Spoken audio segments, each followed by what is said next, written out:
only discover more compassionate relations with human beings, but how can we develop compassionate relations with the other creatures with whom we share this planet? And that would mean challenging the whole capitalist industrial form of food production. Bonjour et bienvenue dans l'Afro-écologiste, le podcast qui parle d'écologie et de véganisme d'un point de vue décolonial. Aujourd'hui, afin de poursuivre notre série de portraits de véganes noirs, j'ai le plaisir d'accueillir Marion, qui va nous expliquer son cheminement vers le véganisme et son point de vue sur la cause antispéciste. Bonjour Marion. Salut. Salut, et c'est un plaisir de t'accueillir. Et pour commencer, je te laisse te présenter, que tu nous dises un petit peu qui tu es, d'où tu viens, ce que tu fais dans la vie. Ok, du coup je m'appelle Marion, j'ai 24 ans, je viens de La Réunion et là ça fait 6 ans que j'habite à Paris et je suis en master 2 d'histoire de l'Afrique. Voilà. Très bien. Et ça fait combien de temps que tu es végane, toi ? Alors là, je fête mes 8 mois de véganisme. J'ai commencé en mai dernier, donc en 2020. Félicitations donc. Merci. Alors je vais commencer par quelques questions autour de ton enfance et je voudrais savoir comment décrirais-tu la famille dans laquelle tu as grandi, leur sensibilité à l'éthique animale ou à l'écologie peut-être ? Ok. En fait, du coup, déjà grandir à La Réunion, c'est tout de suite, ça va de soi en fait, d'être en communication avec la nature et les animaux. Après, ça dépend des familles. Personnellement, j'ai toujours grandi avec des animaux en fait. Depuis petite, quand on vivait en maison, c'était voilà, on avait une basse-cour avec des poules, des canards. J'ai toujours eu des chiens, j'ai des chats. Et même maintenant, on est en appartement avec ma mère et c'est la même chose. Enfin, on doit avoir 5 ou 6 chats. Donc voilà, j'ai toujours grandi avec des animaux. Mon père, il est très sensible à l'écologie. D'ailleurs, il milite beaucoup avec le parti des Verts. Et du côté de ma mère, c'est vrai que c'est quelqu'un qui est très très très très sensible aux animaux. Enfin, elle adore les animaux. C'est vraiment le genre de personne à m'engueuler si j'écrase un cafard, tu vois. Et donc donc voilà. Donc ça fait que moi aussi j'ai toujours été sensible aux animaux, fait de les avoir à la maison. C'est pas un truc qui n'est pas naturel pour moi. Et et voilà. Après, mon père, même s'il est écolo, c'est vrai qu'il mange de la viande. Enfin, il n'est pas du tout vegan, quoi. D'accord. Et alors le végétarisme et le véganisme, c'était pas vraiment présent autour de toi. Donc il y avait des problématiques environnementales, mais pas nécessairement relatives à l'éthique animale. Ouais, c'est ça, c'est ça. Après, ma mère, elle est devenue végétarienne il y a peut-être 3 ans. En fait, quand moi je suis partie à Paris pour des études, c'est là qu'elle a commencé à arrêter progressivement la viande, alors que c'était quelqu'un qui mangeait beaucoup, beaucoup, beaucoup de viande. À La Réunion, surtout, on mange beaucoup de porc. Bon, hors personne musulmane, c'est sûr, mais je pense que c'est la viande numéro un dans la consommation locale. Et voilà, je pense qu'elle a profité que je sois partie pour se dire j'arrête la viande et je suis mes convictions, quoi. Et alors toi, petite Marion, est-ce que tu étais sensible à la question animale et à la viande en particulier, ou pas du tout ? Alors j'avoue que quand j'étais petite, c'était mon truc, quoi. Genre, mon plat préféré, c'est le poulet sauce d'huître. Donc à La Réunion, c'est un peu le plat que font les Chinois de La Réunion. Et c'était mon plat favori. Donc ça et le coq massalé, que c'est du coq avec des épices, enfin du masala, on appelle ça masala ici. Donc voilà, et petit à petit, en arrivant au lycée surtout, j'ai commencé à réfléchir à ça et euh, j'avais déjà visionné des émissions atroces sur Arte ou France 2 sur l'élevage des vaches, des cochons et tout pour faire de la viande ou des produits laitiers. Et déjà ça dégoûte. Enfin, je pense que toute personne qui visionne ce genre de documentaire est dégoûtée ou ne veut regarder mais qu'à moitié. Donc ça me dégoûtait, mais j'étais toujours dans le déni. Je regardais, mais en même temps, je mangeais un poulet rôti devant la télé, tu vois. Donc c'est pas très logique. Et j'avais découvert aussi à 17 ans un livre qui s'appelle No Steak de Émeric Caron, donc un journaliste chroniqueur qui a écrit un livre sur le végétarisme et le véganisme. Et il centrait plus son livre sur la souffrance animale et le fait que voilà, la viande, c'est pas du tout bon pour les êtres humains et que ça va pas de soi en fait de manger de la viande. Il y a toute une manipulation médiatique et toute une construction autour de la viande et qu'il fallait absolument se déconstruire, quoi. Donc voilà, ça, ça, me, ça me touchait quand même, mais j'ai pris beaucoup de temps à me dire qu'il faut que je l'applique dans mon quotidien, tout simplement. Donc en fait, si je comprends bien, toi vraiment les premiers questionnements qui t'ont poussé vers le véganisme, c'était vraiment relatif à l'éthique. Ouais, ouais, je pense que ouais, ce serait plus vers le lycée. Mm. Ok, plus vers le lycée, mais t'es devenu végane beaucoup plus tard. Du Oui, coup, non, mais c'est intéressant. Moi aussi, il y a eu beaucoup de petites choses dans mon adolescence qui, maintenant que j'y repense, rétrospectivement, je pense que j'ai déjà intéressé. Mais qu'est-ce qui a fait la différence, en fait, dans cette période, entre le lycée et il y a 8 mois? Est-ce qu'il y a des médias qui t'ont amené à un questionnement un peu plus radical ou des rencontres? Peut-être des personnes? ouais, en fait, alors je parle beaucoup de souffrance animale, mais j'avoue aussi que le côté santé m'interpellait beaucoup parce qu'au lycée, je faisais déjà beaucoup de sport, je faisais du volley, je faisais de la muscu, de la natation, et j'avais toujours cette volonté de trouver une bonne alimentation pour faire toujours des efforts et pour progresser toujours dans les sports que je fais. Et aussi dans le livre, on en parle du fait que la viande c'est pas du tout bon. Enfin dans le livre No Steak, voilà que la viande c'est pas du tout bon, etc. Mais Émeric Caron il n'en parle pas beaucoup. C'est plus le côté éthique où il s'est vraiment concentré.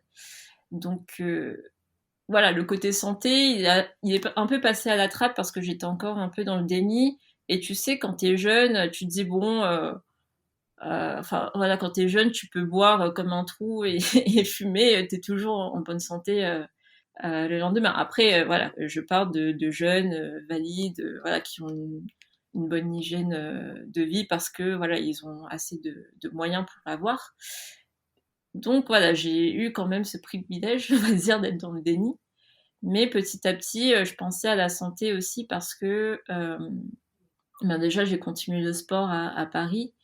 Et surtout, quand j'ai vu que ma mère était devenue végétarienne et qu'elle était beaucoup, beaucoup plus en forme, alors qu'elle a 52 ans, je me suis dit, en fait, il faut peut-être s'y mettre, quoi. Enfin, ça peut être bénéfique, donc pourquoi pas.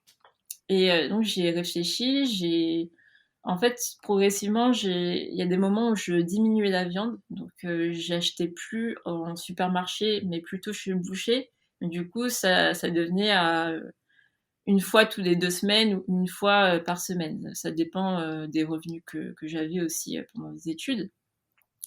Et du coup, il y a 8 mois, ce qui s'est passé, c'est que pendant le confinement, j'ai rencontré mon copain actuel, qui est noir, guadeloupéen et vegan. Et du coup, déjà ça m'a beaucoup surprise. Genre, je me suis dit, waouh, il y a des noirs vegan sur cette terre. Genre, est-ce que ça existe vraiment?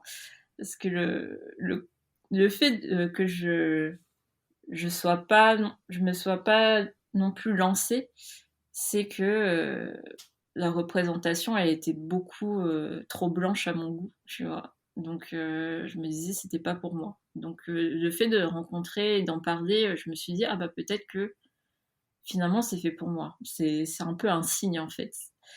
Et du coup, il m'a beaucoup sensibilisée sur cette question. Il m'a montré beaucoup de profils de vegan noirs, voilà, via Instagram surtout. Et en fait, je me suis dit que c'était possible déjà, et j'avais une autre image de ce véganisme qui était beaucoup plus visible et visibilisé chez les Blancs.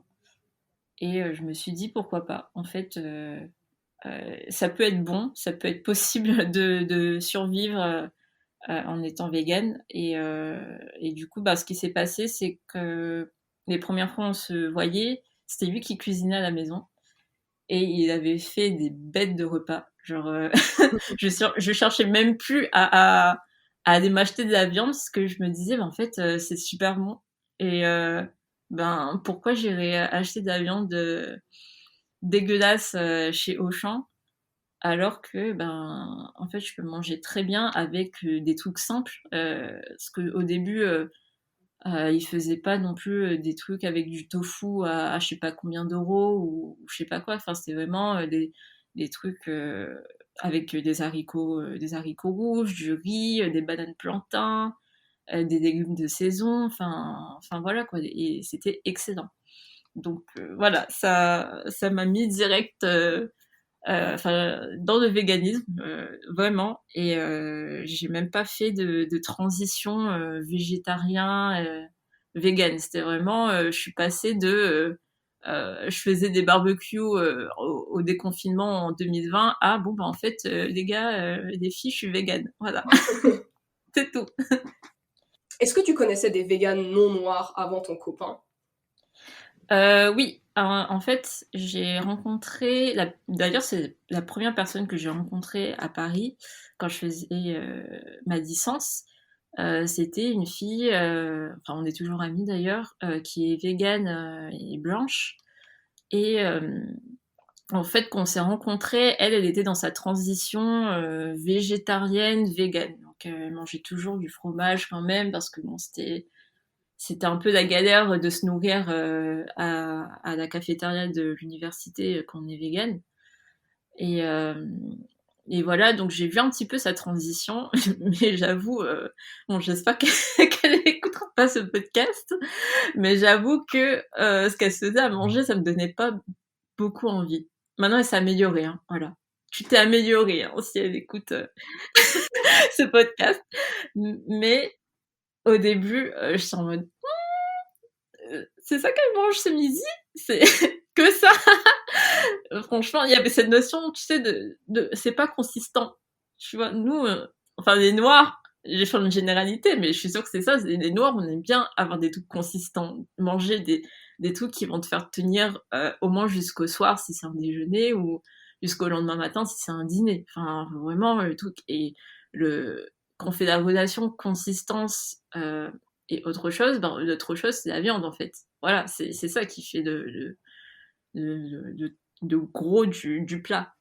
Alors que finalement, pas du tout. Hein, mais voilà, dans notre tête, c'est ça. Et le fait de pas avoir de viande dans ces plats et de voir un peu de taboulé et du pain le midi vite fait, franchement, ça me donnait pas envie du tout. Donc il y a ça aussi hein, qui m'a freinée, c'est que je me disais vraiment, en fait, ok, t'es végane, mais tu te fais quoi à manger? Et j'avais pas encore cette curiosité d'aller chercher sur internet des recettes, blablabla. Enfin, moi, je voyais ce que des gens mangeaient, et c'était, voilà, ça m'attirait pas du tout. Et autre personne aussi que j'avais rencontrée au lycée, voilà, c'était une personne qui interpellait beaucoup parce que elle était végétalienne, c'était une blanche.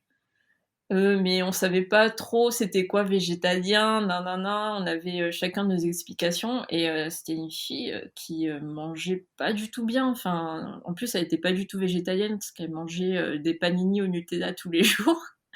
Et je me disais, en fait, on mange ça quand on est végétalien, c'est bizarre, tu vois. Et ouais, donc merci à mon copain de m'avoir fait changer ce cliché-là, en fait, si t'es végane, tu tiens pas debout parce que tu manges 2 carottes et un peu de taboulé, quoi. C'est ça. Donc toi, ta transition, en fait, elle a été super rapide alors que tu Mm. étais étudiante et que tu es toujours étudiante. Comment tu as trouvé rapidement tes marques dans l'alimentation végétalienne? Pas cher, en fait, parce que je suppose que t'as pas beaucoup d'argent à investir là-dedans. Et ça bloque beaucoup de gens, en fait. La question de l'argent, on a l'impression que pour être vegan, il faut être riche, il faut être un bobo parisien. Alors déjà, j'avais les mêmes clichés, hein. Pour moi, il fallait être riche et être un bobo pour pouvoir rentrer à Naturalia sans, sans souci. Mais en revanche, ce qui était assez bénéfique pour moi, c'est que déjà, j'adore faire des courses. Enfin, ça fait un peu vieille mamie de dire ça, mais c'est un peu mon hobby du dimanche, d'aller faire le marché ou faire mes petites courses et avoir mon caddie bien rempli. Et en plus, je suis quelqu'un qui n'aime pas manger des cochonneries. Enfin, ça, je dis merci à mes parents. Bon, après, je dis cochonnerie, ça peut être un peu désolée si ça peut paraître classiste ou méprisant, mais mes parents m'ont jamais appris à manger du poisson pané ou des trucs, tu vois, des trucs surgelés vite fait. Et même si on n'avait pas beaucoup d'argent, bah, l'avantage c'est que mon père, il aidait beaucoup les forains et les foraines au marché et on avait toujours des légumes gratuits. Enfin, gratuits, parce que voilà, en récompense, elle donnait à mon père des légumes et des fruits. Et du coup, même si on n'avait pas beaucoup de thunes, tu vois, on avait toujours de quoi faire des patates, des aubergines, un peu de riz, enfin, voilà, des trucs comme ça.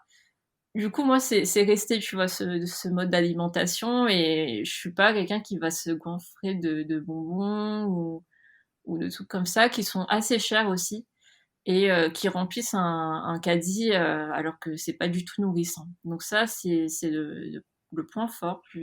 C'est un peu le point fort et il y a aussi le fait que j'aime cuisiner. Donc ça aide parce que tu sais exactement les processus, je veux dire par là, tu sais quelles épices mettre, tu sais comment agencer des choses, et je pense que c'est beaucoup plus simple après pour faire tes courses, parce que tu te dis, ah bah je peux prendre cet aliment-là parce que ça irait bien avec voilà des légumineuses ou des légumes, enfin tu sais quand même comment faire une sauce qui pourrait être très goûteuse, mais qu'avec des légumes et pour pas cher parce que tu sais déjà ce qu'il faut acheter et t'es pas en panique dans des rayons de supermarché à te dire oh là là, j'ai changé mon alimentation, qu'est-ce que je vais faire, tu vois. Moi, c'est resté, vu que à La Réunion, notre base d'alimentation, c'est le riz et des légumineuses et après la viande, ben moi, je suis restée comme ça. C'est juste que je prenais plus la viande, mais du coup, je faisais des razzias euh, au marché pour des légumes et au supermarché, c'était légumineuses, donc en boîte. Je suis désolée pour les puristes qui aiment les légumineuses en graines, mais moi, c'est plus rapide en boîte et c'est moins cher. À Cora, on en a pour moins de 1 euro. Tu te fais une pile de boîtes de pois chiches, haricots rouges, haricots blancs, lentilles, tout ce que tu veux. Le riz, ça peut être un peu plus cher, mais si on monte dans le nord de Paris, on peut avoir pour moins cher et des balles de 5 kilos. Donc voilà, je pense qu'il faut en fait s'organiser et vraiment trouver quel magasin peut faire moins cher pour tel produit. Et surtout, alors moi je fais pas forcément, parce que c'est vrai que je suis un peu dans un confort vu que je travaille à côté et que mes parents m'aident beaucoup financièrement. Mais ce que je conseillerais, c'est d'aller par exemple chez les épiceries asiatiques pour tout ce qui est fruits qu'on ne trouve pas en Europe, par exemple, fruits et légumes qu'on ne trouve pas en Europe, des produits asiatiques des sauces surtout qui donnent beaucoup de goût en général dans des plats véganes. Donc la sauce teriyaki, la sauce soja, voilà tout ça, on peut trouver en fait dans des épiceries asiatiques et qui sont pas très chères. Ou sinon, on peut trouver des grandes bouteilles qui font au moins 3 mois. Donc, moi, je trouve que ça revient moins cher voilà, d'acheter des trucs tout faits dans des hypermarchés. Et pour les fruits et les légumes, faire des fins de marché, par exemple, ça peut aider parce qu'il y a toujours des personnes qui vont te filer des aromates, des légumes qui restent et qui sont tout moches que personne n'a acheté. Ouais. Voilà quoi. Faut avoir le côté pratique. Ouais, je suis assez d'accord. Moi aussi, en fait, j'ai pu commencer à manger bio quand je suis devenue végane parce qu'en fait, mon budget alimentaire, il avait beaucoup diminué. J'avais une marge du coup et je m'étais dit: «Bon, bah, c'est peut-être le moment de transitionner au bio», ce que j'avais jamais pu faire avant parce qu'en fait, si tu veux de la viande bio, bon courage. Mm. Et donc du coup, pour revenir à ton copain, parce que tu es devenue végane avec ton copain, mais en fait, tu étais déjà sensible à ces questions-là, tu vois? C'était Ouais, pas il t'a pas complètement fait transitionner, tu étais déjà sensible à ça, mais oui, les conversations avec lui ont achevé de te convaincre. ouais. Qu'est-ce qui a achevé de te convaincre? Il manquait quoi? Bah, franchement, il manquait la bouffe.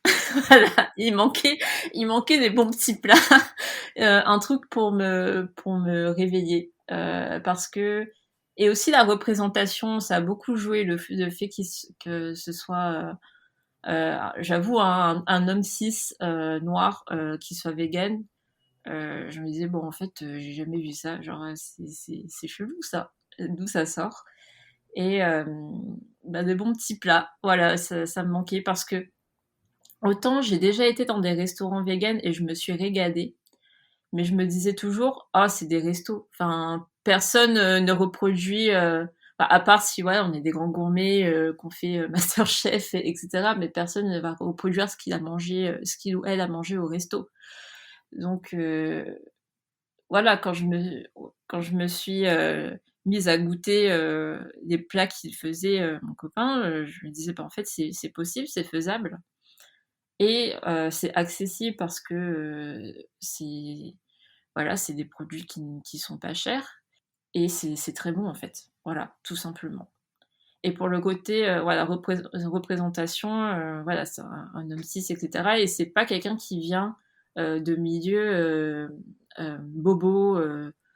Hyper aisée, etc. Donc ça aussi, ça m'a aidé dans ma transition. Je me suis dit, bah en fait, c'est pas que pour les richoux de Paris qui habitent dans le 11e, tu vois. Il y a d'autres personnes qui le font pour eux, pour leur santé, pour l'éthique, pour l'anticapitalisme, enfin voilà, toutes les raisons possibles. Et alors du coup, parce que là ton questionnement il est devenu un peu plus politique, tu as beaucoup discuté avec lui, vous avez débattu, et une fois que tu as pris ta décision, est-ce que tu as ressenti le besoin de partager en fait ce questionnement avec tes amis ou avec ta famille? Bah, moi j'avoue que je suis un peu une bouffonne parce que quand je suis passée au véganisme, je disais à mes potes non mais en fait non non là je suis en train de réduire la viande, voilà, je diminue un petit peu pour voir, pour tester, alors que je savais dans ma tête que c'était bon quoi, c'est fini. J'avais de la viande dans mon congélateur, j'ai tout donné à mon cousin. J'ai dit vas-y fais-toi plaisir, moi c'est bon, je n'ai plus envie de cuisiner de la viande à la maison. Mais je me disais dans ma tête, bon, si je suis invitée et qu'il y a de la viande, j'en mange. Mais finalement, je n'ai pas fait. Voilà. Et c'est vrai que c'était un peu dur de l'annoncer déjà. Donc, avant de partager, c'est annoncer aux gens autour de toi que t'es vegan. Parce que j'ai l'impression que c'est vraiment le gros truc, quoi. Comme si t'avais changé de vie ou un truc comme ça, alors que pas du tout. Et je disais pas totalement parce que j'avais un peu peur des retombées sur ma vie sociale, parce que ben, finalement, la nourriture, ça fait beaucoup en fait, ça prend beaucoup de place dans la vie sociale. Donc je me disais déjà, si j'ai peur d'annoncer à mes amis, est-ce que je vais pouvoir partager ça et je vais pouvoir rentrer dans des débats. Et c'est vrai que je suis pas quelqu'un qui est prosélyte, tu vois, genre moi je fais un truc mais je vais pas dire à mes copains et mes copines vas-y sois végane, c'est très bien pour ta santé, mais t'as vu en plus il y a 10 000 vaches qui se font tuer, etc. Enfin voilà, pour moi ça fait un peu aussi culpabiliser les gens et j'ai pas envie de ça parce que je sais que moi-même j'aurais pas envie qu'on m'aborde comme ça. Donc j'aborde, j'en parle mais assez timidement, j'avoue. Donc voilà. Je préfère le faire par exemple sur Insta parce que enfin bon, je suis pas anonyme sur Insta, mais je veux dire, quand tu mets des trucs en story, par exemple, les gens le regardent, soit ils sont d'accord, soit ils sont pas d'accord. Tu n'entres pas forcément frontalement dans un débat. Donc, je suis pas là à essayer d'en parler et tout. Enfin, moi, j'en parle juste à ma mère, mais on est sur la même longueur d'onde, en fait. Donc voilà, et j'en parle beaucoup à un pote réunionnais aussi qui est vegan. Et lui, d'ailleurs, ça fait beaucoup plus longtemps que moi. Et voilà quoi, des gens qui sont potentiellement ouverts sans les forcer ou essayer de les secouer avec des arguments sur l'éthique ou sur le capitalisme, voilà. Et la réception du coup de tes amis ou de tes proches quand tu as dit bah voilà, maintenant je suis végane, c'était comment? Est-ce qu'ils l'ont plutôt bien accueilli ou est-ce que t'es devenu bizarre ou je ne sais pas? Mes amis m'ont fait une scène, pas tous et toutes, mais les accros à la viande m'ont fait une scène parce que c'était vraiment du jour au lendemain en fait. Pour te dire, j'avais fait un barbecue la veille où je devais voir mon copain et qu'il a fait le repas qui a changé toute ma vision sur le véganisme. Donc ça fait un peu bizarre d'être la meuf qui accueille pour manger de la viande grillée comme ça et le lendemain tu dis qu'en fait je mange plus de tout ça, ni de fromage, ni d'œufs, plus rien.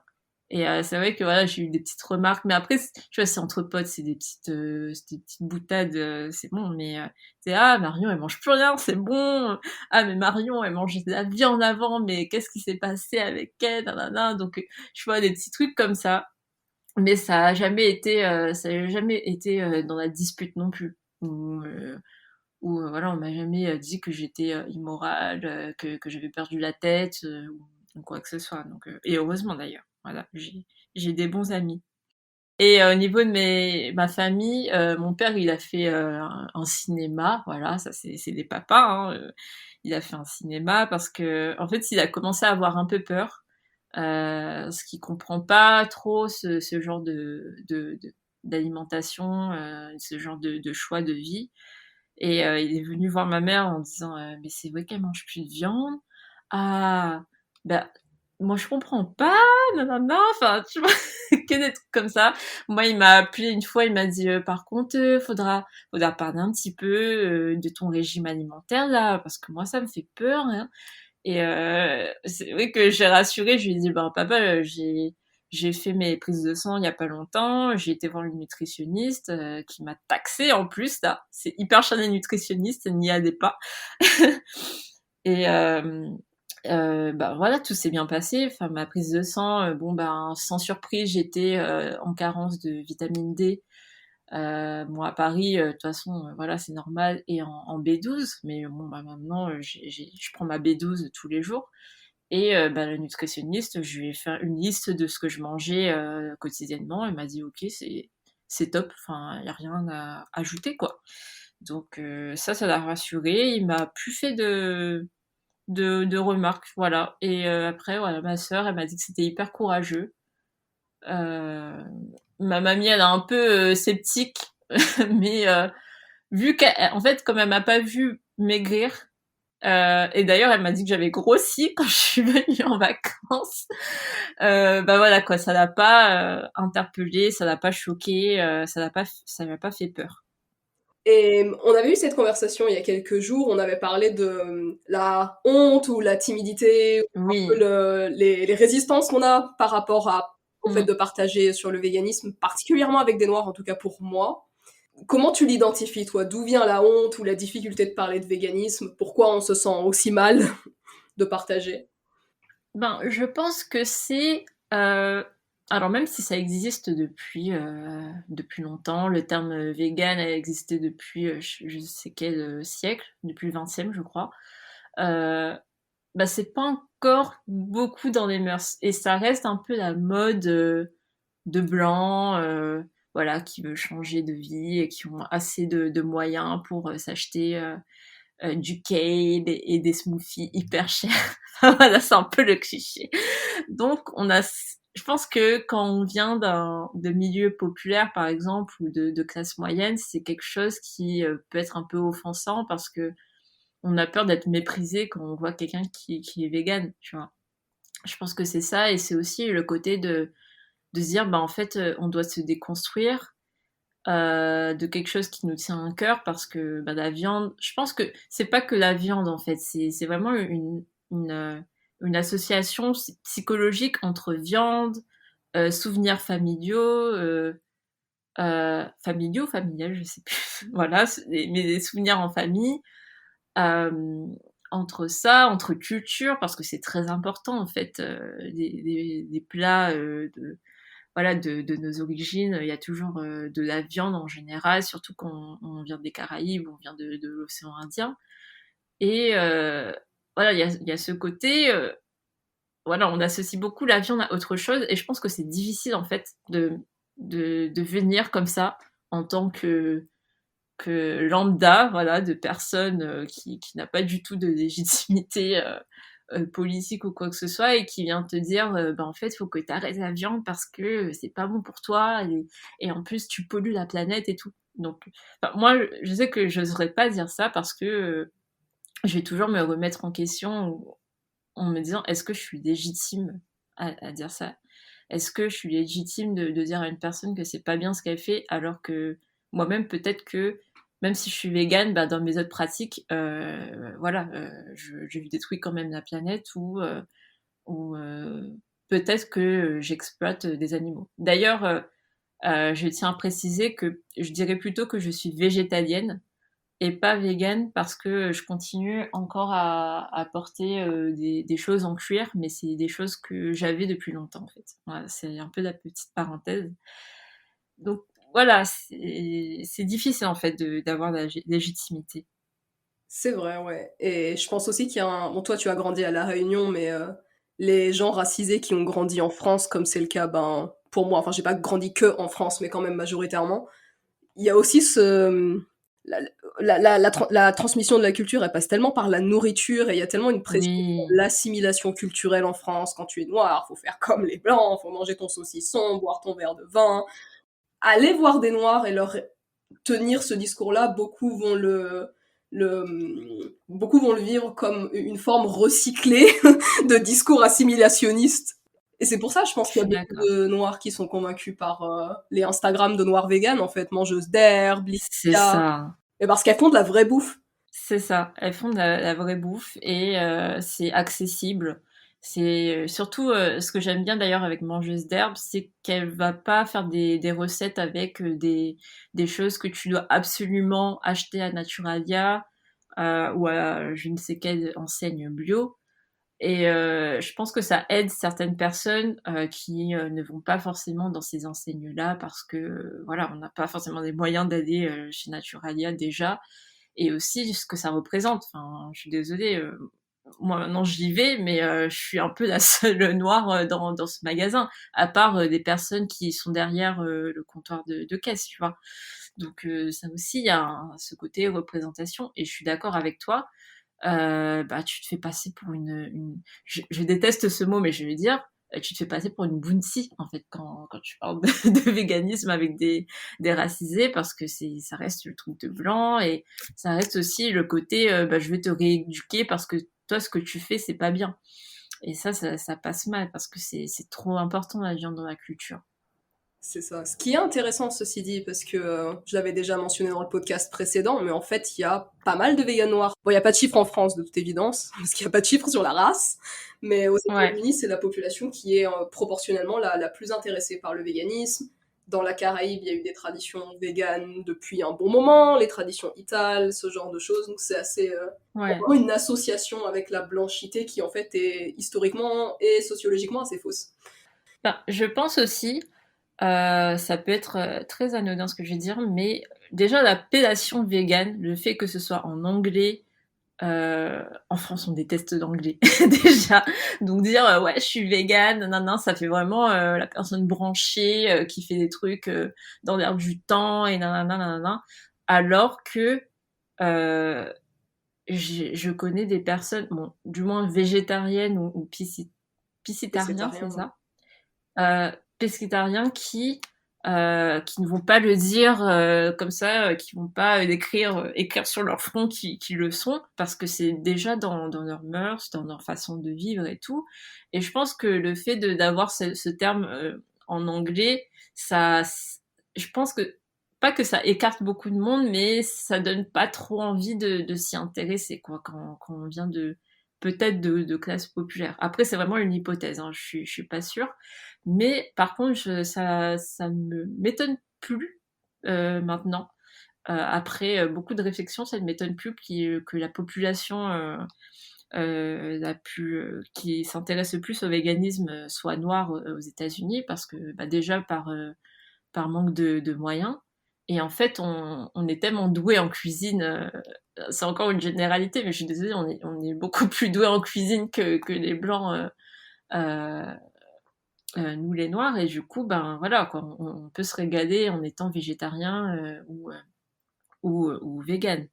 Du coup ça aussi ça joue. Et à la Réunion je pense que il y a pas mal de personnes en fait qui sont végétariens et végétaliens, sauf que voilà ils vont pas forcément le dire à haute voix ou s'afficher sur Insta ou mettre des photos tous les jours de ce qu'ils mangent, parce que c'est déjà des choses qu'ils ont chez eux depuis très longtemps en fait. Voilà. Et en même temps, c'est compliqué parce que moi, le mot vegan, j'en ai besoin. Dans le sens où j'ai pas forcément besoin du mot vegan, mais j'ai besoin d'un mot. Aujourd'hui, on en Oui. parle et c'est quand même des discussions que tu as avec les gens. Et je vois beaucoup de Noirs, en Mhm. tout cas caribéens, qui sont véganes, qui vont mettre vegan/ital sur leur Instagram ou quelque chose comme ça. Et alors, du coup, dans ton cheminement, moi, j'ai entendu l'éthique animale, mais aussi le corps et la santé, qui ont une place plutôt importante. Et du coup, est-ce que ta transition vers le véganisme, elle a eu un impact sur ton corps et ta santé mentale? Ouais, franchement, ça fait vraiment du bien de manger végétalien, parce que déjà tu sens tout de suite la différence.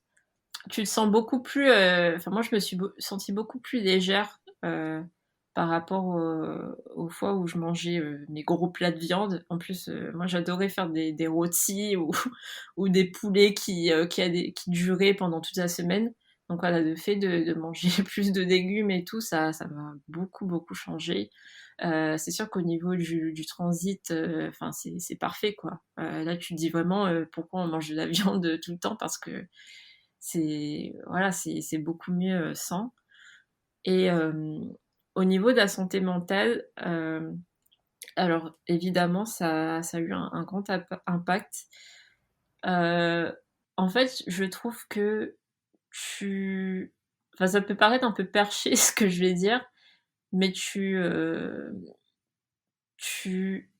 ne t'alimentes plus de souffrance. Et du coup, ça joue énormément sur le mental, parce que je me dis, bah, en fait, à l'intérieur de moi, il y a personne qui a souffert. Genre, dans mon assiette, en fait, c'est que des choses qui ont poussé dans la terre, et c'est tout. Donc peut-être que c'est voilà, le fait de déculpabiliser ou je ne sais quoi, mais de manière personnelle, ça m'a fait du bien. Et c'est aussi quelque chose dont j'en parlais avec ma psychologue, qui m'avait dit aussi, qui m'avait suggéré d'arrêter la viande, parce qu'elle me disait voilà le fait de ne plus ingérer de la souffrance, en fait ça nous rend très très léger, mais mentalement. Ouais, moi aussi je me sens un peu comme ça, je te rejoins sur ça. Est-ce que tu étais un peu militante sur d'autres questions avant d'être végane, afroféminisme Ouais, ouais, surtout quand je suis arrivée à la fac, j'ai été sensibilisée beaucoup sur l'afroféminisme, parce que je ne connaissais pas du tout ce terme avant d'arriver en première année de licence. Donc ça m'a beaucoup intéressée. Voilà, j'ai lu beaucoup de choses, Bell Hooks, Audre Lorde, enfin voilà, les bases, la base de la littérature afrofemme. Donc voilà, et après, au fil des années, bah, je suis devenue militante queer aussi, parce que bah, en fait, je dis devenue, mais c'est une question voilà, qui m'intéresse depuis que je suis jeune, parce que moi-même je suis queer, euh, le côté militant, le côté aller en manif, etc. C'est vraiment arrivé à la fac. Le côté aussi dire des choses pour me cultiver et pour alimenter aussi mon regard politique et aussi ma déconstruction. Voilà, c'est arrivé un peu plus tardivement. Donc voilà, l'antiracisme, bien sûr, contre des violences policières aussi. J'ai beaucoup participé à des manifestations il y a peut-être un an et jusqu'à maintenant.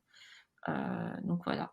Et je pense que ça a beaucoup de rapports aussi. C'est très cohérent en fait avec le fait d'être végane, même si des fois dans le monde du militantisme, j'ai l'impression qu'on ne fait pas forcément cette corrélation. Mais finalement, moi je trouve que c'est tout à fait logique d'être anticapitaliste et être végane. Alors, elle est où la corrélation dans ce cas-là entre antiracisme, antispécisme? Où est-ce que tu la vois? Je pense que y a un rapport avec le l'idée d'exploitation. Alors c'est une corrélation que je déteste quand des blancs antispécistes font, c'est de faire la relation entre esclavage et exploitation des animaux. Parce que c'est tellement problématique et et en même temps, enfin, ça me fait un peu mal de l'avouer, mais c'est assez vrai en fait. Finalement, quand tu vois comment des esclaves, donc nos ancêtres en fait, ont été exploités et vendus comme des objets, ben finalement ça rejoint et ça fait beaucoup écho à ce que vivent les animaux quand ils sont ben, de l'élevage au moment de l'abattoir en fait. C'est vraiment vivre dans la souffrance et en même temps dans l'indifférence de toute la population, de la part de toute la population. Donc voilà, après c'est un peu peut-être tiré par des cheveux, mais je pense qu'on peut faire cette relation-là et c'est pour ça que je trouve cohérent en fait d'être militant antiraciste et en même temps d'être végétalien, enfin vegan. Et ben, en fait, j'irais aussi par rapport au féminisme, il y a aussi un, un petit rapport à faire.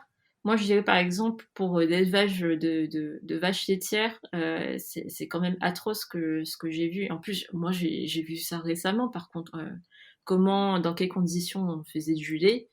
Ben, en fait, les vaches, elles sont violées carrément. Elles sont on leur prive de leur veau. Enfin voilà, c'est des choses atroces. Et je me dis, ben en fait, on est aussi, on vit. En fait, c'est même type d'oppression, mais c'est juste qu'on est des humaines. Et du coup, en tant que femme, que ce soit cis ou transgenre, ben en fait, on vit des oppressions qui sont atroces. On vit de la violence quotidienne en fait qui peut être en rapport avec ça. Mais en fait c'est tellement difficile de faire ce rapport parce que on se positionne toujours en tant qu'être humain et donc au-dessus de l'animal, ce que je peux comprendre totalement aussi. Voilà, c'est un peu sensible, même si voilà on peut établir ce lien. C'est sensible, mais je pense que c'est vraiment un débat qu'il va falloir avoir entre noirs. Mais moi, ce qui me choque, moi, dans les milieux véganes blancs, déjà, c'est qu'ils font pas une corrélation, ils font une comparaison.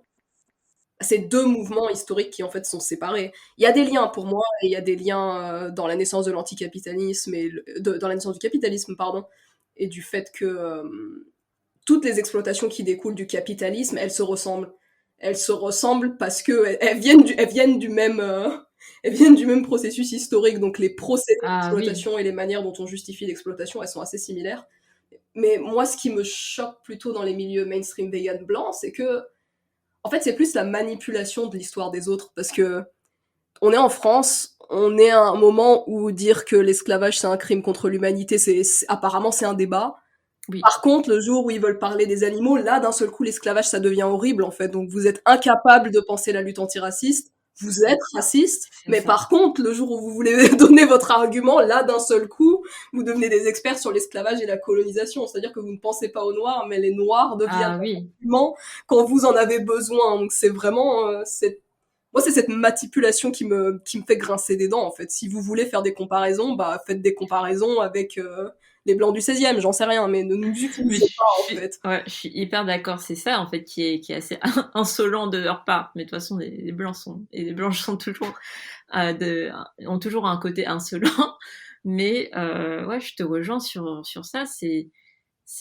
Voilà, maintenant il y a le référendum pour sauver des animaux. Je ne sais plus le nom, mais ça a été lancé par Hugo Clément. Euh, voilà, c'est des choses qui prennent beaucoup d'importance, alors que nous, quand on essaie de justifier, par exemple, pourquoi on a déboulonné une statue et pourquoi on ne veut plus que certaines rues s'appellent rue Gallieni, enfin, voilà, on vient nous dire qu'on fait des caprices. C'est ça, en fait. Et puis, ils utilisent les corps des Noirs et les pensées des Noirs, mais en même temps, ils sont incapables de nous penser comme véganes ou comme écologistes. Et C'est ce ça. qui m'a marqué C'est ça. récemment, je crois que c'est Kezia, ce militant Oui. anti-chlordécone qui a été arrêté, violenté par la police. Ce qui m'avait choqué dans la façon dont c'était traité par les médias non caribéens, c'est que personne ne disait que c'était un militant écologiste. C'est comme si Écologiste, ouais. c'était impensable. Ils le pensent à travers le spectre américain du Black Lives Matter, mais ils peuvent pas faire le Ouais. lien. Ils peuvent pas le penser comme un homme noir victime de violence et un environnementaliste en fait victime de violence. C'est pas compatible. Ouais, j'ai l'impression que écolo et noir, ça ne va pas avec. Voilà, c'est toujours deux notions tellement à l'écart, alors que pas du tout. Enfin, surtout quand on est des Caraïbes ou de l'océan Indien, enfin, on est né sur une île. Enfin, l'écologie, c'est en nous en fait. Ça doit être en nous, et on est dépossédé de ça. Déjà dans les médias, oui, parce qu'on n'est pas représenté. Dans le cas de Kezia, c'est limite si on le voyait pas comme un voyou avant de le voir comme un militant et avant de le voir comme un militant écologiste. Donc voilà, c'est quand on dit écolo, on voit Nicolas Hulot, les députés européens qui sont tous blancs. Enfin voilà, quand on voit je sais plus son nom, Yannick Jadot, c'est ça. Donc, si on voit que des hommes blancs, en fait, c'est logique pour nous noirs, on ne se sente pas concernés, en fait. Alors quand tu vois à l'échelle locale, finalement, on est très très très sensibilisé à l'écologie. C'est juste qu'on ne fait pas on va pas le dire à tout le monde et faire appel aux médias pour dire t'as vu, moi je fais du no waste et du ceci et du cela. Enfin, c'est naturel en fait. Et alors, à quoi ça ressemble un milieu soit vegan, soit écologiste, qui serait inclusif ou attirant en tout cas pour les personnes racisées? Comment tu l'imaginerais, toi? Bah, je pense que c'est un milieu qui garde son authenticité et qui prend en compte les cultures de chacun et chacune et sans empiéter sur voilà euh, l'état comment je vais dire la dignité des autres, tu vois, genre en fait ce qui serait bien c'est d'avoir quelque chose de bienveillant sans imposer faire des leçons comme des blancs savent très bien le faire, hein, donner des leçons à tout le monde. Voilà, c'est vraiment quelque chose de bienveillant et toujours dans l'apprentissage. Euh, et il faut pas faire la police en fait avec les gens. Je pense que ça fait beaucoup, ça repousse beaucoup certaines personnes en fait. Et le côté inclusif, il faut vraiment qu'il soit inclusif. Hein. Il ne faut pas qu'il soit classiste. Il ne faut pas que ça mette des gens qui ne sont pas valides aussi à l'écart. Les personnes qui ne sont pas cisgenres et hétéros, il faut pas qu'elles soient à l'écart également pour que tout le monde se sente concerné en fait. Et moi, je pense que là, pour l'instant, on n'est pas tous et toutes concernés, ou sinon, je trouve que quand on est racisé, on va être concerné quand on est petit et petite. Et en fait, en grandissant, ben, je sais pas, c'est quelque chose qui s'éloigne ou finalement, quand on entre dans la vie active, c'est plus quelque chose qui nous, voilà, où on se sent concerné. Et je pense que c'est normal, en fait. C'est à cause du capitalisme, tout ça, parce que on a dans la tête qu'il faut travailler et voilà, qu'on va pas forcément faire attention à comment on consomme ou comment on peut sauver la planète. Et c'est toujours quelque chose qu'on voit de très loin parce que on se dit c'est toujours un truc de blanc et moi je peux pas le faire. Alors que finalement, je pense qu'on est des personnes qui a la capacité de rester authentique et finalement quand on répète les choses que nos parents faisaient, au fond on est écolo aussi. C'est juste que nos parents ils se disaient pas écolo nanana et pourtant c'était des pros du non gaspillage, c'était des pros voilà, ma mamie elle garde l'eau de pluie pour arroser ses plantes, elle aura un placard entier de tupperwares, de boîtes en plastique de je ne sais quel aliment qu'elle aura gardé pour garder d'autres choses. Et tu vois, ça, c'est des trucs naturels, authentiques. Enfin, c'est des trucs qu'on fait tous les jours. Sauf que dans les médias blancs, bah, on va appeler ça du no waste. On va appeler ça, voilà, on va prendre des expressions à l'anglaise pour faire chic, bon genre. Alors que finalement, quand tu es dans des classes populaires, c'est des choses que tu fais au quotidien et que t'as pas besoin de t'apprêter pour, euh, pour l'appliquer en fait.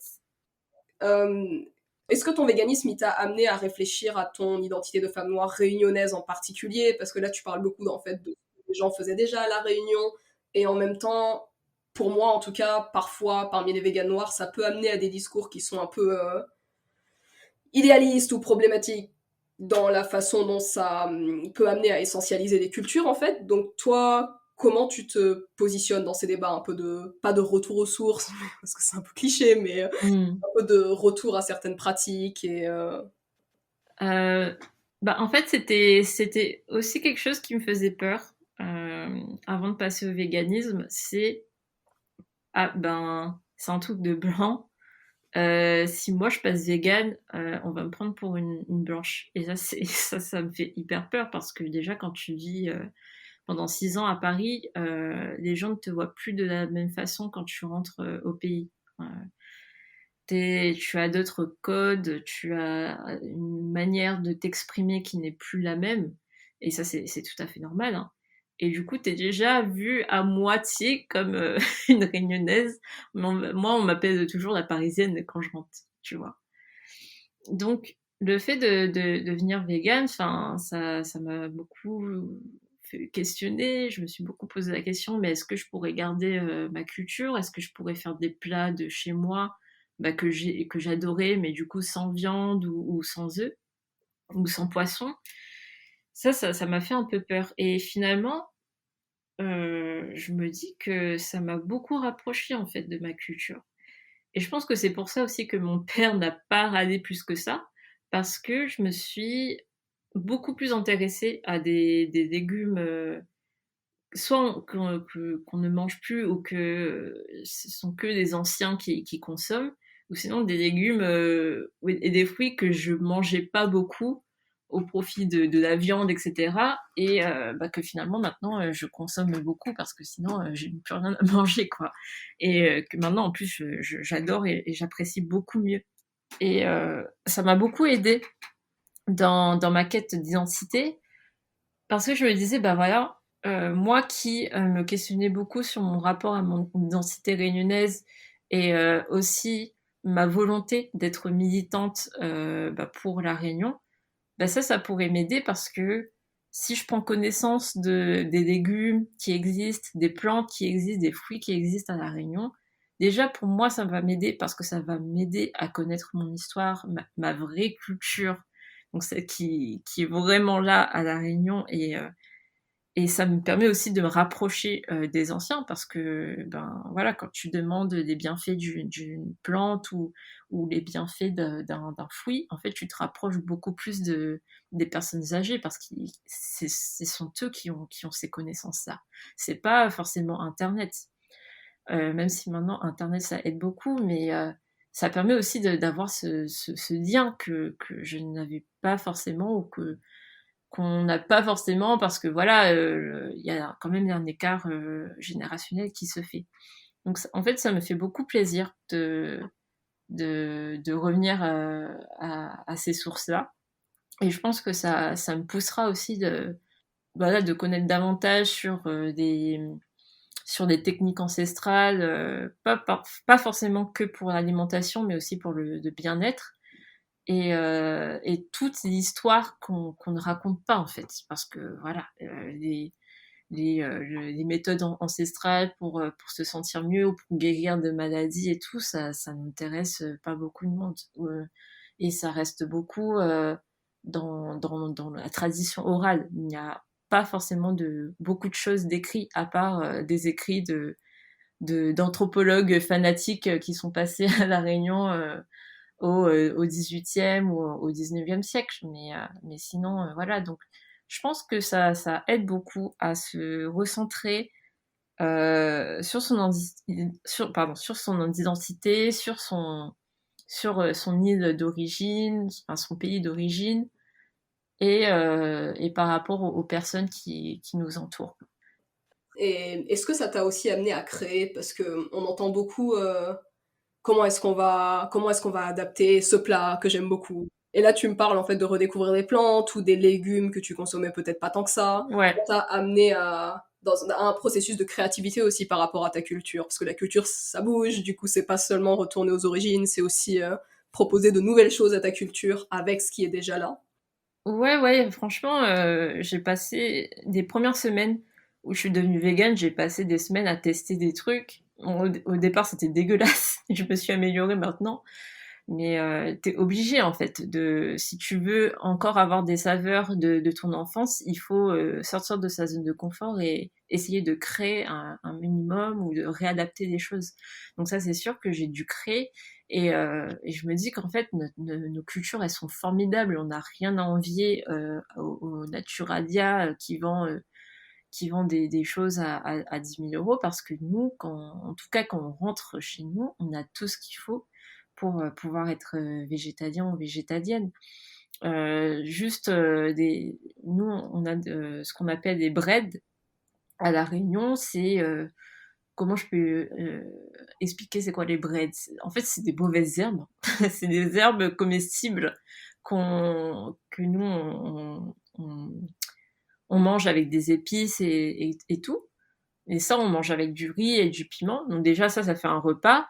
Mais c'est vrai que là-bas, soit c'est vu comme un vrai repas, ou soit c'est vu comme le repas où t'as pas de thunes et du coup tu te fais ça, quoi. Donc ça dépend vraiment des gens et des familles. Mais ça, je trouve que c'est formidable parce qu'en fait, on a des milliers de variétés et c'est remodelable dans tous les plats parce qu'en fait, ça se cuisine comme des épinards et du coup, tu peux en faire partout et c'est hyper nourrissant.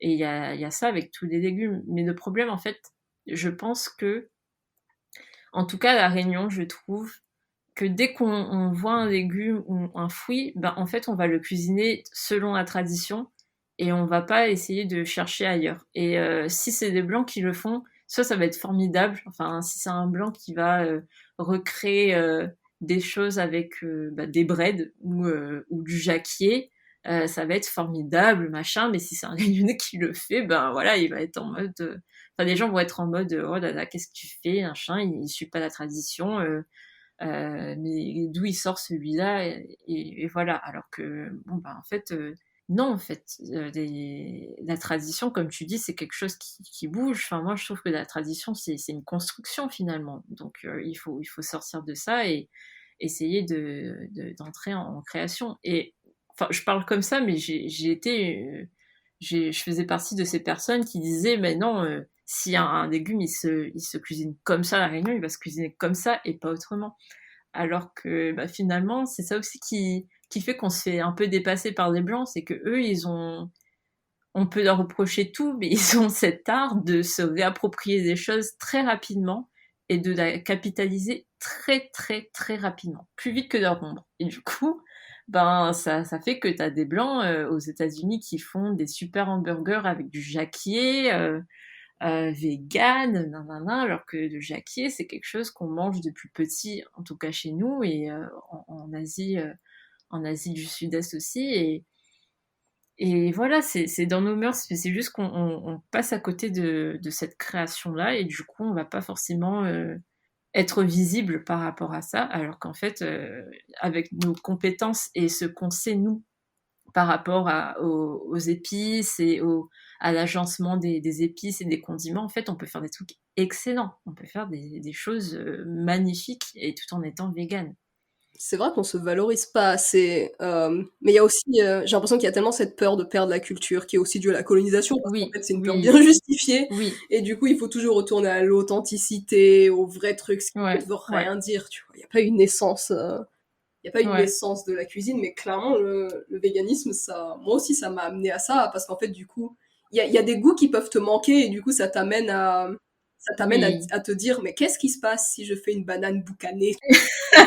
Et des fois, ça marche pas, des fois, c'est juste dégueulasse, mais des fois, ça marche. Ouais, il faut tester, mais c'est sûr que banane boucanée.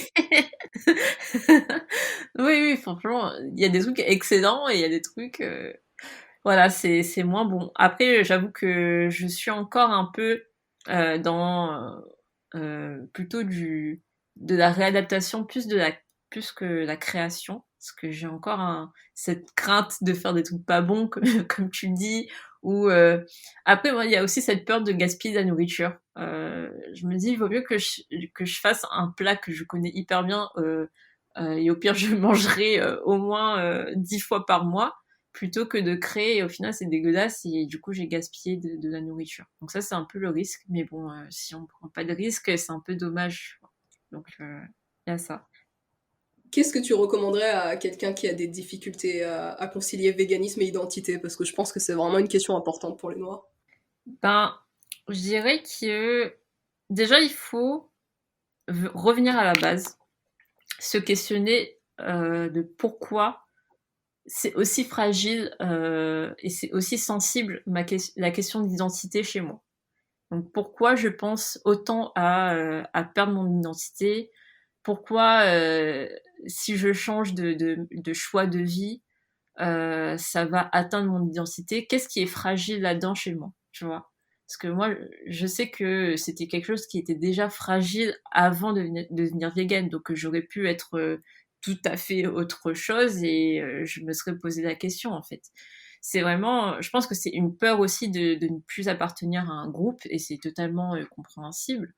Et surtout quand on vit loin de son pays d'origine, ben c'est encore plus fragile, parce que on est entre l'assimilation dans le pays où on est, et en général ce sont des pays occidentaux, européens, et le fait voilà, de rester dans la tradition, de rester dans sa culture, et de ne pas perdre quelque chose qui fait partie de nous en fait, et qui est déjà fragilisé par le colonialisme, tu vois. Donc déjà se questionner ça, et après se dire, bah ok, je suis végane. Moi, j'ai une amie qui dit quelque chose de très intéressant, c'est que, voilà, tu as ton identité, mais si tu fais quelque chose qui te fait plaisir, si tu fais quelque chose qui toi, te rend authentique, et que toi, tu trouves authentique par rapport à ta culture, ben fais-le. En fait, si tu es réunionnais ou réunionnaise et que tu t'intéresses au volcan, ben vas-y en fait, fais-toi plaisir, et sois spécialiste du piton de la fournaise. Et là c'est pareil pour le véganisme. Moi je me dis, ben ok, je suis végane, ça fait peut-être un peu bobo parisienne qui se la joue à la mode, etc. Mais moi, enfin, j'apprends sur les plantes, j'apprends sur des légumes, j'apprends comment ils ont été consommés. Et bah, grâce aussi à ma formation d'histoire, bah, je m'intéresse plus à l'histoire et tout. Et c'est ça qui me rend authentique, et c'est ça qui me permet d'être en accord avec mon identité. Et c'est quelque chose de très personnel. Et il faut aussi avoir des moyens de ne pas se laisser atteindre aux critiques. Et ça peut être hyper difficile, surtout quand entre racisés, en tout cas à La Réunion, on adore des critiques, on adore se moquer entre nous. Donc ça peut être difficile, mais si on montre aux gens que finalement, avec une banane, on peut faire des choses excellentes, et avec des papayes, on peut faire des mets magnifiques et vegan, bah pourquoi pas. Enfin, finalement, pourquoi pas en fait. Et si ça ne plaît pas aux gens, bah tant pis. Si ça vous fait plaisir, enfin voilà, moi, enfin je sais que de mon côté, ce sera plus la cuisine et la pâtisserie surtout que j'ai envie de revisiter, et éventuellement avec des choses de la Réunion. Enfin, moi, ça me fait plaisir, et je pense que c'est un truc nouveau qui pourrait plaire à des gens. Ben, ça me motive en fait pour la suite, et pourquoi pas pour une idée pour ma vie professionnelle future, tu vois. Donc ça aussi, ça peut motiver. Complètement, hein, j'aimerais, et pas que pour le véganisme, Oui, j'aimerais tellement que les Noirs essayent de s'autoriser en fait. ouais, c'est ça. S'autoriser, ouais, c'est ça. Et en plus, je trouve que des gens, enfin là, je me dis de plus en plus, des gens qui critiquent en général ont toujours des choses à se reprocher. Ça, c'est pas un secret. Et surtout, ouais, du point de vue de l'identité, c'est hyper hypocrite, parce que, par exemple, une personne peut t'attaquer sur le fait que tu sois végane, et finalement, c'est des personnes qui ne maîtriseront pas parfaitement l'histoire du pays en question.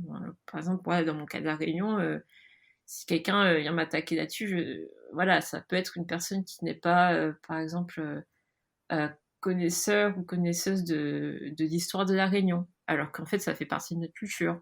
Ou sinon de la littérature réunionnaise, de la poésie, de la musique. Voilà, on peut rétorquer à quelqu'un, bah oui, est-ce que tu sais jouer au caillam? Est-ce que tu sais jouer au rouleur? C'est des instruments de la Réunion.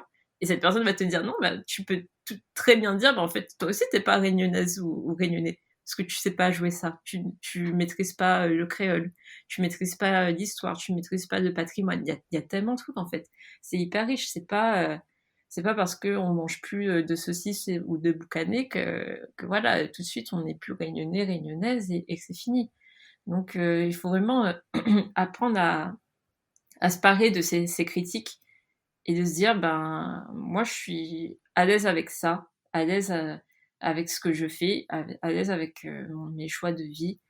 Et pour moi, je suis réunionnaise, pour moi, je suis réunionnais, pour moi, je suis voilà, d'une autre origine. Et c'est très bien. Voilà. C'est ça. Puis nos cultures sont pas des musées, quoi. Faut vraiment que C'est ça. valoriser les choses qui sont chez vous et qui sont nouvelles aussi, quoi.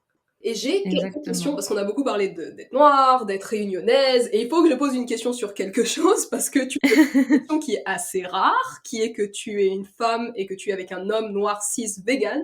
Ça n'arrive pas Ouais. souvent. Est-ce que toi, tu vois des différences dans la façon d'appréhender le véganisme qui sont liées au genre? Parce que du coup, tu as une place privilégiée pour... Ouais.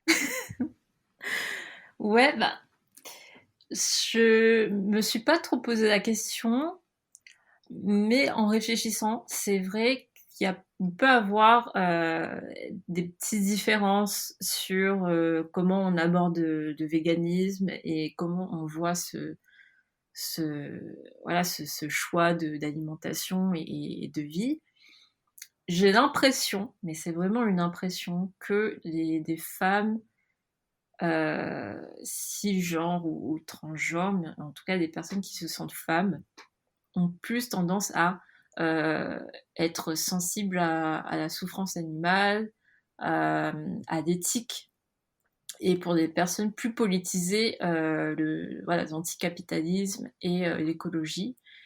Et je trouve que les hommes, en tout cas ce qu'ils mettent en avant sur ce que je vois sur Instagram, ce sera plus le côté santé, bien-être. Euh, voilà, c'est des personnes qui vont montrer qu'ils peuvent bien faire de la musculation, mais être vegan, ou ils tiennent encore debout et ils sont véganes. Tu vois, c'est le côté je suis encore fort, et je suis végane, et c'est parfait comme ça.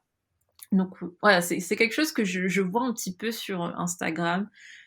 Peut-être que c'est pas vrai parce que bon, bah, Instagram, ça ne reflète pas forcément la réalité, hein, je pense. Et je pense que les gens sont très complexes, hein, donc voilà, ils se questionnent de plein de trucs et ils veulent mettre en avant ce qui elles veulent mettre en avant, ça c'est sûr. Mais voilà. Et dans mon couple, ouais, j'ai l'impression que j'ai plus abordé, en tout cas ma motivation actuelle, c'est surtout l'éthique et la souffrance animale. Et ça vient aussi avec l'anticapitalisme et l'écologie, hein, mais voilà, c'est plus ça qui me touche, le fait de cautionner cette souffrance et cette exploitation. Et, et, et mon copain, il a plus abordé dans des soucis d'être en bonne santé, d'être bien avec lui-même. Voilà, tout ce côté bien-être personnel qui est tout à fait légitime en fait, et qui est très bien. Mais voilà, il y a cette petite différence. Mais je pense que ça peut être aussi des différences de personnalité, de vécu, qui ne sont pas pareilles. Et voilà, je ne dirais peut-être pas que c'est des différences de genre, mais à voir. À faire une étude en fait, ça pourrait être très intéressant. C'est ça. Bah, moi, du coup, moi, la différence, je la vois parce que, du coup, je discute avec beaucoup de gens dans le cadre de ce Oui, projet. Ouais, je vois un besoin de réconcilier la possibilité d'une masculinité et le véganisme, en fait. oui, Ne pas être fragile, c'est important. ouais. Est-ce que il y a quelque chose que tu recommanderais à une personne noire qui souhaite s'intéresser à ces questions?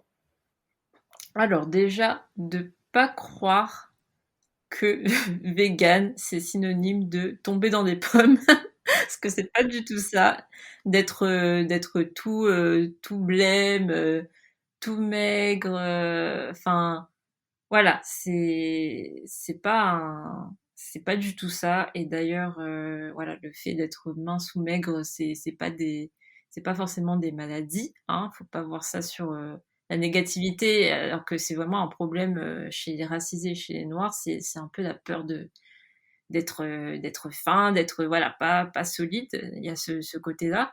Donc déjà ça, il faut vraiment se déconstruire sur ça et se dire, en fait, je peux être végane et je peux très bien manger. Et s'ils sont pas convaincus qu'ils, elles, viennent manger chez moi, voilà, faire un bon repas parce que voilà, ça peut tout changer.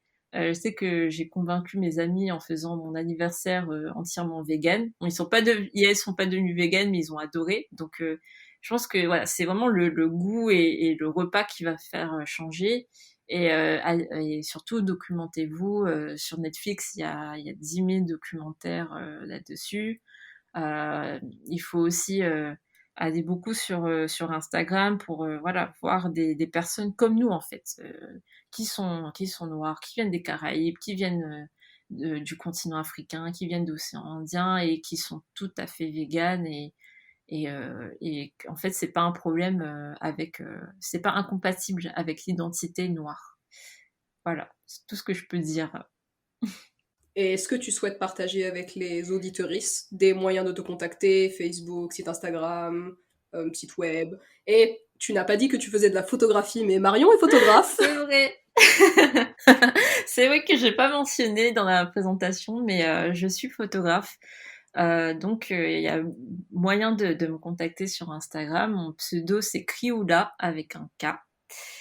Et voilà, il y aura plein de contenus militants, surtout que je mets en story, et on verra mes photographies dans mon feed d'actu. Voilà. Eh ben, très bien. Alors, merci d'avoir accepté cette invitation pour parler de véganisme. C'est pas le sujet le plus facile à aborder, en tout cas pas tout le temps. Moi, j'ai trouvé ta perspective fascinante et j'espère que les auditeuristes ont pensé de même. Donc, je mettrai en barre d'infos le compte Instagram de Marion, comme ça vous pouvez la suivre sur les réseaux sociaux. Et si vous avez aimé cette conversation, n'hésitez pas à vous abonner, aimer la vidéo, la partager, activer la petite cloche. Et je vous dis à bientôt pour une nouvelle conversation.